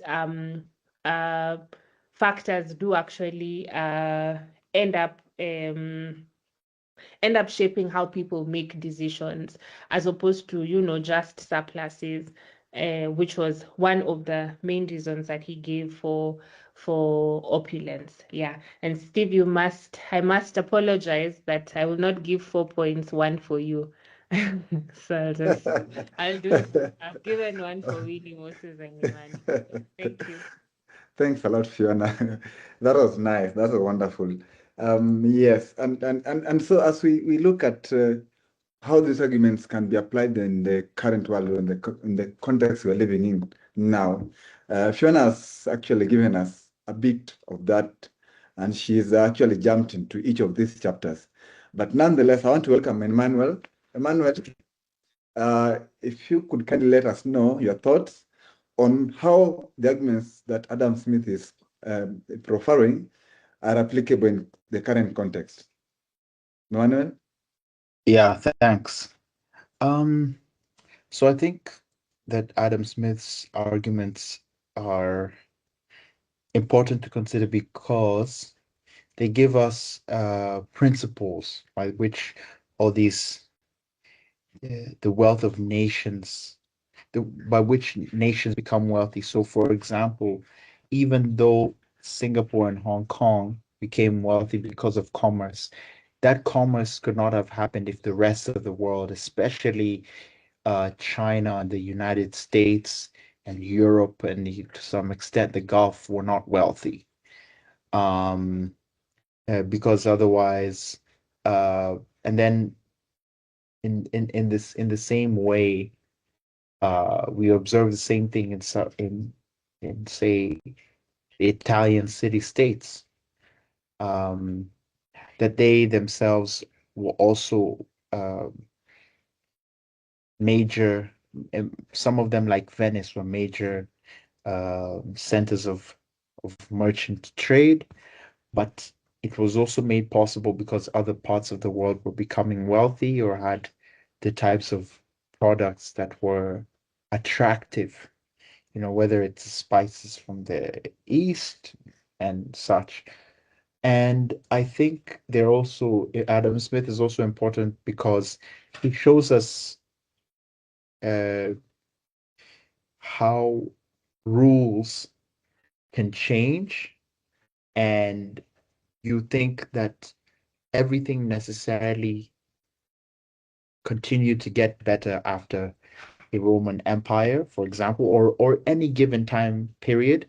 But then once you get into the details, you might find that some rules changed, and some fundamental change in rules drove people back to a poverty that maybe they didn't know before, and then another positive evolution in rules again can offer people a way out of poverty. So it's important up to this day.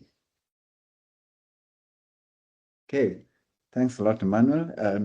I see the drift as we move along on how these principles and what Adam Smith was advocating for, or rather arguments are applicable in the current scenario. And the examples that both of you, Emmanuel and Fiona, have given are very important. I think even in Kenya sometimes the head of state says we are going to Singapore, and maybe perhaps you might have wanted to look at what Adam Smith was doing and apply those particular principles here. But again, you also say that it's not applicable now because things have changed. Commerce has been overtaken, looking at the model that Adam Smith argued for. But going forward, I would like to request Winnie to be on standby. Winnie, kindly let me know, let us know. What do you think, do you, in your own way, see these arguments made by Adam Smith being applicable in the current context? Thanks, Steve. Yeah, just like the others, before me, Fiona and Emmanuel, I still think his arguments on the growth of towns and cities and what the impact there was, I think it's still very relevant because if you look at today's world, we have what we are currently calling urbanization. And urbanization is largely people moving from rural areas into the urban areas. And the urban areas are largely the cities and towns that Smith is talking about then. So if we were to look at Nairobi, for example, Nairobi is it's considered an economic hub for East Africa. Why? Because of how, in terms of how the opportunities available within Nairobi, and the opportunities that are available within Nairobi are not really limited to Nairobi. They actually help support even other countries, Uganda, Tanzania. So anytime an investor is thinking of setting up, for example, the first place I want to believe they think about is Nairobi. And because of a few things, a port, infrastructure, and other things that are available within Nairobi. So I agree with him that his arguments, and I believe his arguments still hold. If you also look at in terms of why people are moving because of the new opportunities that were offered within the emerging towns and cities. And beyond the emerging the opportunities, there are also those benefits they are getting for moving into the towns and cities. And the same applies to us currently. Those who move into towns and cities move because opportunities are more concentrated within towns and cities.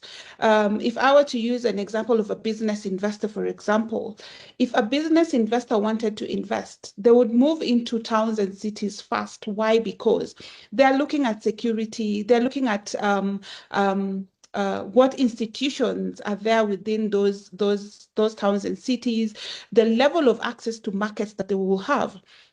So I on that end, I believe it's still relevant. And then when he speaks about specialization, you see, currently economies are growing through specialization, trade, and capital accumulation, which Smith has spoken about continuously in his observations. And then he also gives arguments around incentives. And I mean, incentives are incredibly modern. We hear people always speaking about incentives, and economies really struggle when people are faced with uncertainty. And if you have uncertainty, you have insecurity issues, you have corruption, you have all those things going on. If you read the African Financial Markets Index, the index largely looks at countries and economic performance and weights them, and of that weighting, they are rated. And so if you look at that and the things that foreign investors look at, it is largely around uncertainty, and the uncertainty is normally around taxes. Is your tax regime predictable? Is it not predictable? How is it? And then the insecurity, of course. Emmanuel or Moses actually gave the example of what's going on with the US-Israel war right now. So you can imagine those are things Smith spoke about 250 years ago, and we are now experiencing them live and direct. So businesses will only invest when they trust a system enough to believe that they will benefit from their effort. And that can only be seen in the urban areas largely. So if Fiona has touched on this, I will not really dwell much on it. If you look at his discussions on trade, that is also very relevant because you see many developing countries still facing challenges that Smith described. And those challenges are things such as exporting raw materials while importing high value manufactured goods. You see, those are things that are happening currently. But 250 years ago, a guy called Smith was already speaking about them. And if you look at the long-term goal for any country is always in terms of exports and imports. Their long-term goal is always to move from raw production towards on manufacturing, value addition, and increasing their economic activity. So I think, Steve, if you asked me, it is very, very relevant. The dynamics might have changed because what was happening then is not happening currently. But if you are to relate just the concepts, the arguments, and the observations, and then tweak them to fit into our current economic reality, then you observe that, yeah, a lot is happening. Dynamics have changed, globalization, technology, all those things have been introduced, but the concepts still remain. So if Smith was to write for us today, Steve, I think we'd still be on the same page. Thank you. Wow. Interesting. Well done, well articulated. I won't belabor any or add anything to that. I think that was straightforward. But then I'll also pose the same question to my colleague Moses. Moses, having looked at commerce and town and how commerce contributed to the improvement of the country, looking at commerce and the towns, do you see these concepts or rather arguments being posed by Adam Smith being relevant in the current scenario? Well, Steve, allow me to start by first conceding that the ideas and the knowledge written, especially in book 3 by Adam Smith, is all true correct. Some of it might be missing in terms of it has gaps or it is incomplete, but Adam Smith's observation and writing are very precise and also to the point. As Emmanuel clearly pointed out, and I need to qualify my statement about Singapore and Hong Kong, there's no Singapore and Hong Kong if whatever they are exchanging is not produced elsewhere. And therefore, to that extent, Adam Smith was correct that commerce was dependent on what was to be exchanged. The part I disagree with Adam Smith is, Adam Smith says that the faster way to a nation becoming wealthier was through agriculture and not commerce, because he claims commerce is slow and it's unpredictable. Now, you can understand one thing, that Adam Smith, he appears to have been very well traveled because he quotes China, he quotes the British colonies in the US and all that, but he might have not observed that some countries were actually not endowed enough to have lands for agriculture. He might have missed that point. And therefore, if that argument still hold, it could mean then countries that could not exercise the agriculture were condemned not to grow by them just depending on commerce. And his argument that growth-based growth, and by growth here, remember Adam Smith focus is all just wealth of nation, that the growth in the wealth of any nation would be slower if it depended on commerce and did not implement necessarily agriculture is wrong, because countries that have gone commerce through and through and have neglected agriculture because they don't have the endowment to actually go that way have also grown way faster than some countries whose major focus is agriculture. And I think in that right, then it's possible to grow faster even with commerce alone. It's true that Adam Smith observed that commerce was not to be depended upon.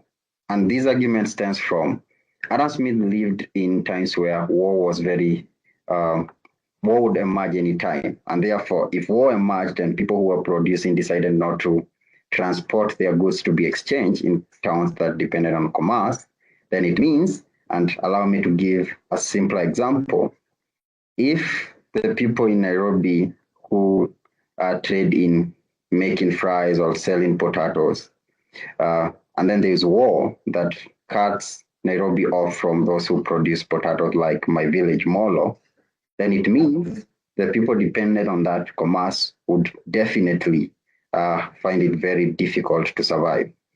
And therefore, it's true that commerce is risky in that way. A country dependent on commerce alone needs very stable, good governance. And now, then countries needed to worry about their own peace and stability. Now countries have to worry about the stability of the world. And this is especially important for Kenya, given that Kenya is a small open economy. And what that means, Kenya is not able to produce enough to make its commerce vibrant enough for everybody to thrive. It also needs to depend on the world. And in that said, then it means if the peace of the world is threatened, Kenya is threatened indirectly or directly. And therefore, yeah, it's true, commerce has that risky aspect of it. And that's why it calls for world peace, world order, and also people protecting rule-based system.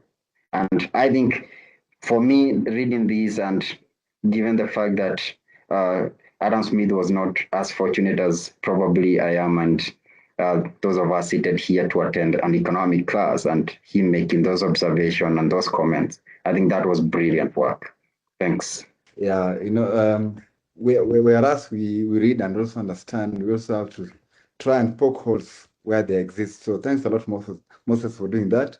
Of course, it's not a straight line that whatever Adam Smith was said has to work as it is. But the principles, as you've said correctly, are actually applicable. And I agree with you in total, as I agree with the rest of my colleagues.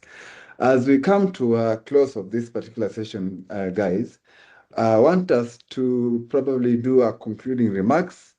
And again, I'll start with you, Fiona, just to perhaps, as you are going through this, you are reading of the first chapter of book 3. Any particular concluding remarks you want to share with the rest of our listeners? Kindly.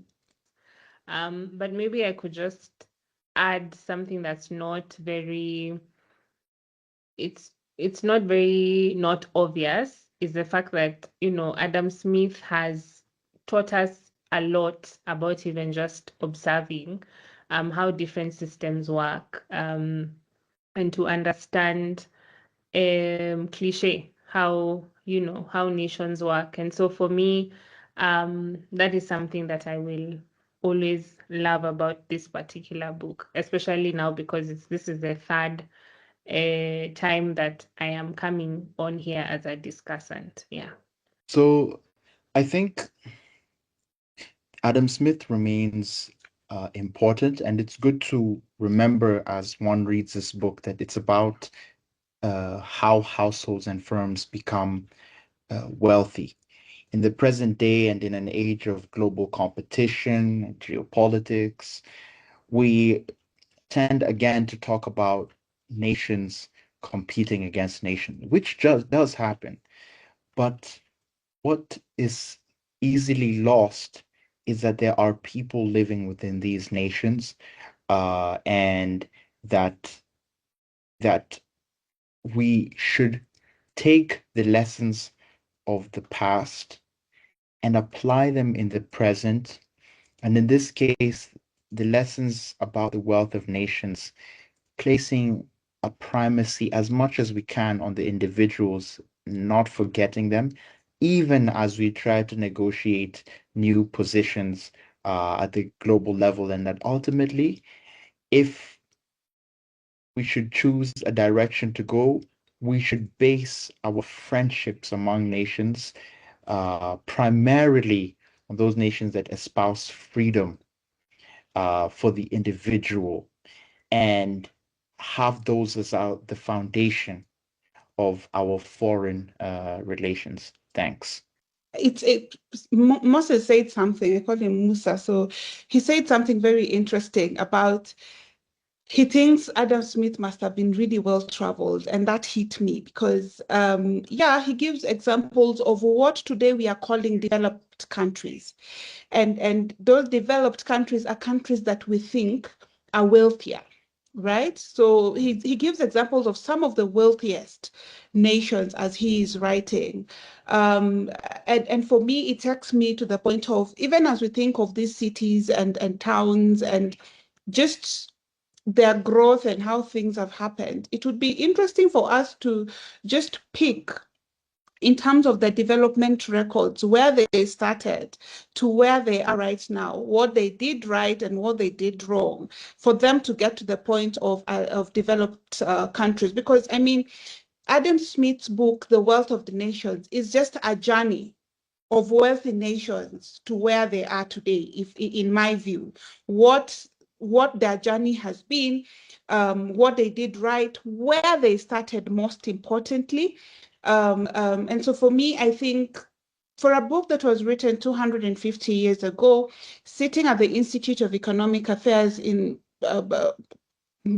today and relating it and finding that despite the different dynamics that have changed in terms of technology and all these other things my colleagues have mentioned, that we can still find some relevance in it is something worth sitting back and asking ourselves, what more? What did Adam see then that we should be looking forward to today? What is this thing that, because Moses enlightened me the other day that he's just this guy who's, I think his bedroom, Moses, was facing the market. And off that, he just sat, and this book is off those observations and much more observations that he was making facing the market as traders interacted. And he just made observations and came up with these arguments. So 250 years ago and still relevant today. I think that's something, Steve, and we should actually, beyond what the IEA is giving, people should actually take a bit more time to go through this book and just internalize, because my interpretation of his arguments might not actually be your interpretation of his arguments. So it would be interesting for somebody to read and push back and tell Winnie, excuse me, ma'am, I have a different view about that argument that he was making. So please take time, read the book, and let's engage. Thank you, Steve. Well, I don't think Adam Smith educates them. But either way, one of the things, first of all, just on a lighter note, that the English Adam Smith use sometimes proves so difficult to me. But either way, beyond that, the ideas are quite relevant. And one of the things I would like to emphasize as I make this conclusion is Adam Smith's observation that good governments did not come as by themselves. Yeah. They were actually society incentivized good government because they realized for them to safeguard their interest, a good government was a good thing. Now, the good thing about that observation is, and this will be my conclusion, by Adam Smith observing the right order of how things happened, he was able to answer the right questions. So, for example, one would assume the fact that something existed means that was the first thing that came up. But by Adam Smith going step by step, it allowed him to be able to tell where the world of nation. Adam Smith knows that a good government is required for commerce to thrive, but it's commerce that came first before a good government. And by being able to see that order, it also means Adam Smith was able to ask the right question and try and get the right answer. Why is this important to us? We live in a poor country. Well, I am a Christian, and I think Adam Smith had exposure to Christianity because he actually gives some Christian example in his book. In my next chapter, there will be a bit of that. And well, saying we are a poor country might sound to those who like manifesting us a bad thing, but either way, I'm not manifesting, I'm describing. So we come from a poor country, And we also need to sit at the place Adam Smith sat, because Adam Smith was from a poorer country. He was from Scotland. And he was exposed because he used to visit London a lot because he liked debating with lawmakers in London.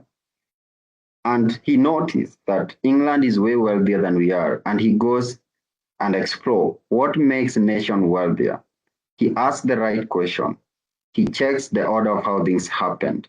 And he checks what was the individual contribution of people and what do people need to be able to contribute, which Winnie stated here, people need freedom to be able to solve their problem. But by him asking the right question, he offers the right answers. Now, in a country as poor as ours, it's easier to observe the poverty, the pains.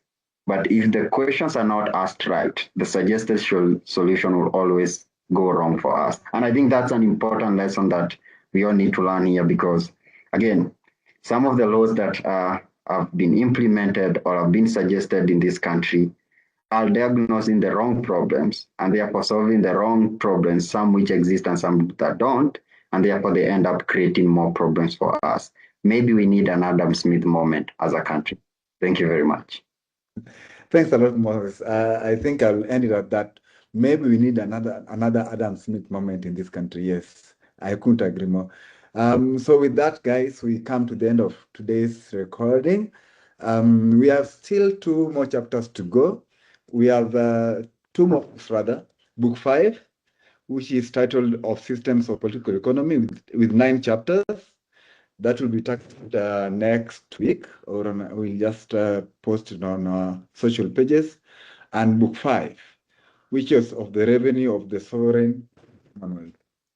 So please be on the lookout for these particular chapters that will be covered by my colleagues, not necessarily the ones that are here today, but at the IEA fraternity as a whole. We thank you for being with us. Look out for those. And IEA is a membership organization. Please log in to our website, www.ieakenya.or.ke.